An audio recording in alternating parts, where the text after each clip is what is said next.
A'udhu billahi minash shaitanir rajim. Bismillahir Rahmanir Rahim. So today in this video I'm gonna tell you 3 things that you should do in the last 3 days of Ramadan.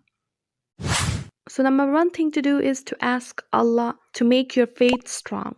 Because since the goal of this Ramadan is to make you better, to make you perfect, so you should ask Allah to make your faith strong.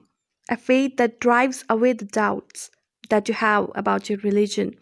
You should ask Allah to remove those barriers that are between you and your religion. You should ask Allah, if you're leaving this Ramadan, so leave it with a stronger faith. Because also these nights were the nights of Laylatul Qadr, so the best thing to ask in these days is a strong faith. And it comes when you're spiritually strong. As it's also the hadith of Imam Ali, peace be upon him, that you should not inherit your religion. You should learn your religion. So I would say just learn your religion. Just read about it and it will make your faith strong.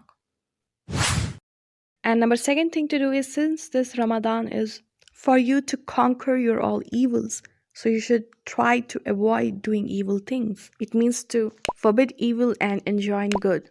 So whatever weaknesses you have, just try to get rid of them, especially in these last days, so that your Ramadan is accepted by Allah.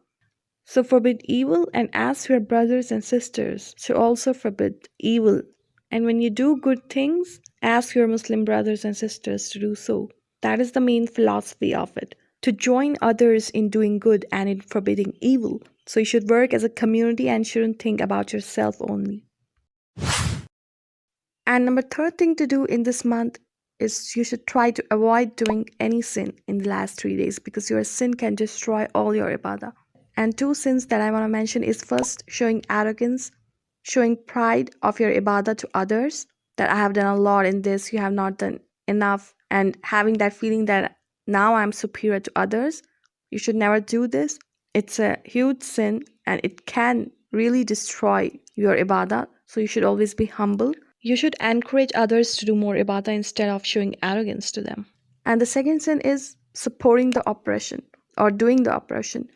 Sometimes because of lack of knowledge in politics, we support oppressors, so we should have a deep understanding in world politics.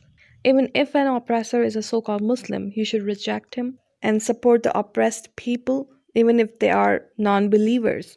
So you should always be concerned about your Muslim brothers and sisters who are in other countries, to support them if they are oppressed, to condemn the oppressors. Allah especially sent this religion on earth to end the oppression, so we should never support it and never do this sin. So inshallah, in these 3 days, we'll ask Allah for a strong faith, we'll forbid evil and enjoin good, and we will not do any kind of sin in these 3 days.